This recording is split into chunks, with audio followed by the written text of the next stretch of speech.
Have you ever watched The Matrix? If so, you've probably heard this 1,000 times. It's about reality versus illusion. Waking up means seeing the truth, red pill or blue pill. But what if I told you this movie isn't really about machines? What if it's actually one of the most profound stories about emotional trauma disguised as normal life? Because when we look with emotional eyes, not technological ones, we see something different.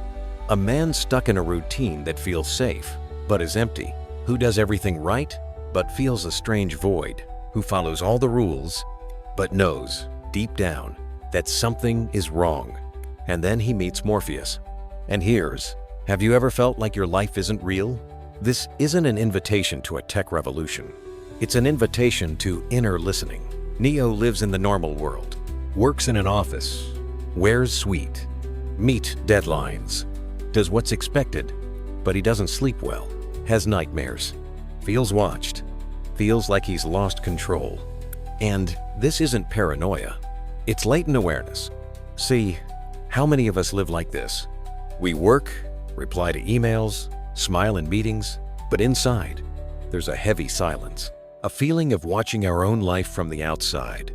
And we call it normal. But maybe it's just numbness.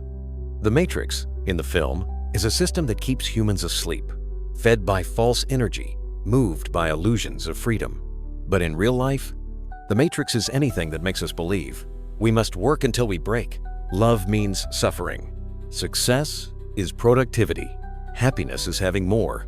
It's the internal system that says, this is normal. Everyone goes through it. You have to endure.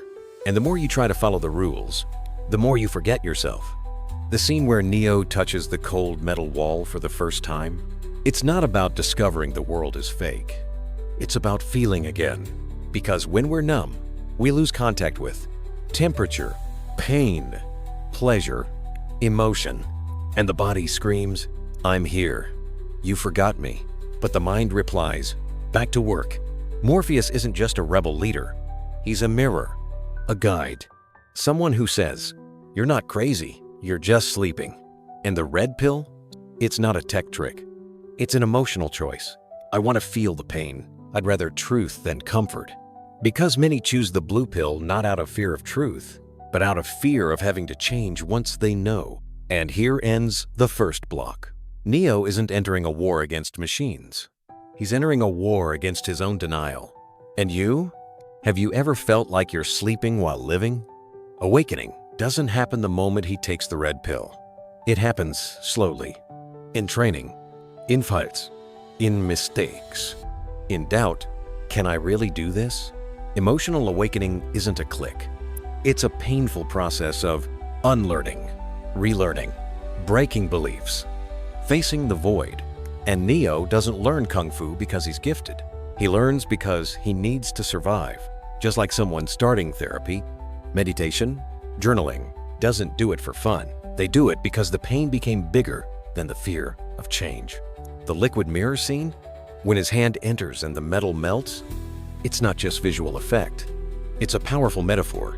What you fear to touch might just be part of you. How many of us avoid feeling sadness, crying, saying no, asking for help? Because we think that if we touch the pain, we'll collapse. But the mirror doesn't break. It adapts. And pain doesn't destroy.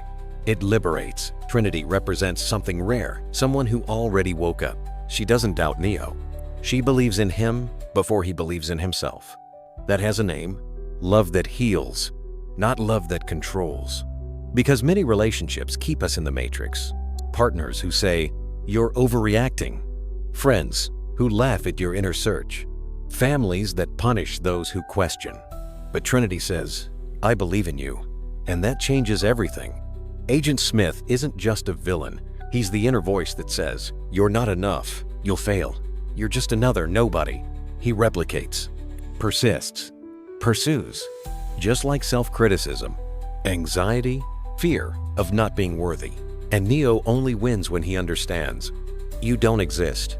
It's not physical strength. It's emotional disidentification.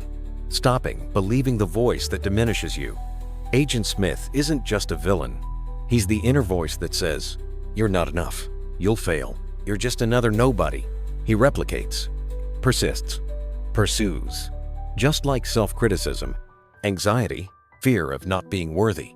And Neo only wins when he understands you don't exist. It's not physical strength. It's emotional disidentification. Stopping, believing the voice that diminishes you. The scene where he stops the bullet in midair, it's not about superpowers. It's about identity shift. Before, he was Thomas Anderson, employee, invisible, afraid. After, he is Neo, choice, courage, presence. And what changed isn't the body, it's the internal belief. Because no one wakes up from the Matrix without first saying, I am real, my pain matters, my existence has value. Waking up isn't about escaping the Matrix. It's about taking responsibility for what you feel. The end of the film isn't about destroying the Matrix. It's about returning to it, but consciously. Because the real world is hard, cold, cruel, but it's true. And the Matrix, even though fake, still exists. People are still there. Systems still run. So Neo doesn't run away. He returns. But now, he sees the code, knows where he is, knows who he is. That has a name, conscious presence. How many of us have woken up from some Matrix? From the idea that love means suffering. From the myth that success requires sacrifice. From the belief that happiness is having more, but had to return to work, family, relationships, not because they gave up, but because they realized, I can be inside the Matrix, but I don't need to be controlled by it.